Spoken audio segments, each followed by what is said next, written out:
بسم الله الرحمن الرحیم. د اخوند درویزه د سبک پیروان د پښتو د ادبیاتو په تاریخ کې چې زموږ ادبپوهانو کوم ادبي مکتبونه ټاکلي دي، په هغو کې یو د اخوند درویزه مکتب دی. هغه خصوصیات چې زموږ د ادبپوهانو د اخوند درویزه د سبک لپاره ټاکلي دي: لومړی، سبک یې نیم منظوم دی. دوم، د اخوند درویزه سبک یې له عربي او فارسي ژبو څخه ترجمې ډېرې شوي دي. دریم، په دې سبک کې عربي او فارسي الفاظ ډېر دي. څلورم، په دې سبک کې تبلیغي خوا قوي ده. پنځم، په دې سبک کې هنري خوا نشته. شپږم، په دې سبک کې د روحاني ډلې پر ضد مسایل ډېر موندل کېږي. د اخوند درویزه په کورنۍ کې هم ځینې نامتو عالمان را پیدا شوي دي چې په پښتو یې اثار لیکلي دي. د کورنۍ غړي په لاندې توګه معرفي کوو. اووم، عبدالخالق د اخوند درویزه زوی په پښتو ناظمانو کې یاد شوی دی. استاد صدیق الله رښتین د پښتو ادب تاریخ کې ویلي دي چې کتاب یې شرایط و احکام ایمان په نامه په پښتو نظم کړی دی. اتم، عمر خان شلمانی د اخوند درویزه له شاګردانو څخه چې کلام یې بیخي د اخوند درویزه د کلام په شان دی، چې په 11مه پیړۍ کې پښتونخوا په سیمو کې ژوند کړی دی. دا بیان اخوند ویلی په پښتو و معنا یې په هر چا ویلی نشوه. بیچاره عمر خان چې ورزیر شه، تار په تار معنا یې ووی. د فاسق پراګنده په مخلوقات کې پر د فهم له څښتنه عنایت دی. نهم، میرخان په 11مه پیړۍ کې پښتونخوا په سیمه کې ژوند کړی دی. د اخوند کریمداد تر مرګ پورې ژوندی ښکارېده. په یو پاړکي کې د اخوند کریمداد د 1022 هجري قمري شهیده مرثیه ویلې ده. څو بیته یې دا دي: ستا په زړه کې یو مقصود و، ځکه ته د کوهستان وسر ته ولاړې. دغه مقصود دی خدای حاصل کړ، ځکه رنګ د شهیدۍ په وینو ولاړې. کریمداد ډیوه د دین وه، د مرګوټي په باد مړ شوې.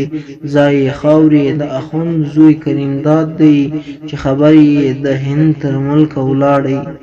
لسم، اخوند احمد 11مه هجري پیړۍ په حدودو کې ژوندی و. د اخوند درویزه د نظمونو په سبک کې ځینې حکایات او دیني رسایل په پښتو ژبه یا لیکلي یا ترجمه کړي دي.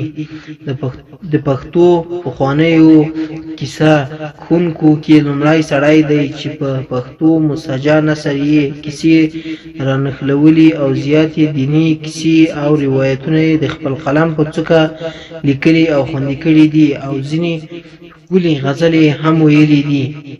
جنت یې جوړ کړ په ژیړ ګلونه، چې پکې ناست د جنت جونه.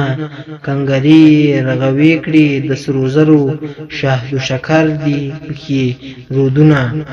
د حضرت یوسف علیه السلام کیسه، د ابراهیم خلیل الله کیسه، د حضرت محمد صلی الله علیه وسلم شمایل نامه او وفاتنامه یې لیکلې ده، چې شمایل نامه یې د اخوند درویزه د شمایل نامې پر بنسټ نظم کړې ده.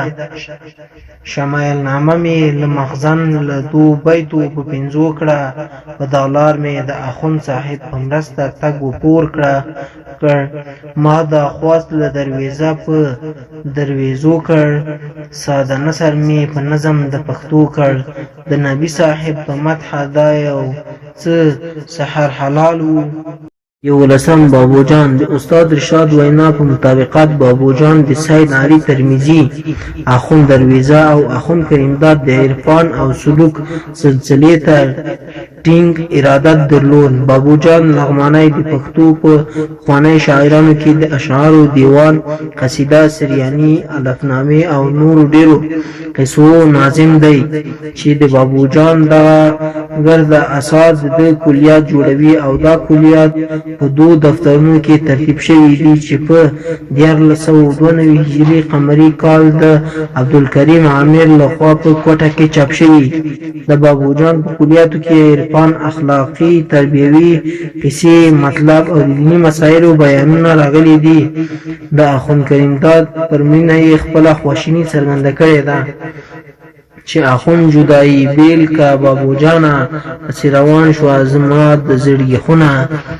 په ډیر غم دې د اخوند زه هسې سیل کړم د جمله هوس له ذوقه مړومې. ځینې غزلیات یې لږ و ډیر هندي ارزښتونه لري. د بابو جان د یوې غزلې څو بیته دا دي: سینستا کړه د دنیا مینې لتاره، د زړه مینه دې تمامه پسې لاړه، د دنیا له مینې هسې مبدل شوې، څه دروغو لا بلا دې کړه په غاړه. 12 میرحسن هروي. میرحسن هروي د 11 هجري پیړۍ لیکوالانو او ناظمانو څخه ګڼو. په 1070 هجري قمري کال خپل نافع المسلمین چې د ګڼو مضامینو او رسالو مجموعه ده تکمیل کړې ده. په دې کتاب کې د خلاصة الاسلام پښتو ترجمه، نورنامه، نور ګڼ دینی، شرعي او فقهي مسائل په کې پښتو ژبه بیان شوي دي. دا مضامین او رسایل د مخزن په سبک نظمونو کې تکمیل شوي دي. دا سړی 2 منظومې الفنامې هم لري چې په یو یې د غزل ډوله نظمونو او قطعاتو په چوکاټ کې نظم شوې ده او بل یې د څلوریزو په چوکاټ کې ده. الف ابتدا دی په نامه کوم الله، بنده پوره دی له ګناه، که ستا رحم فرماوشي زه به نشم درومې بیره.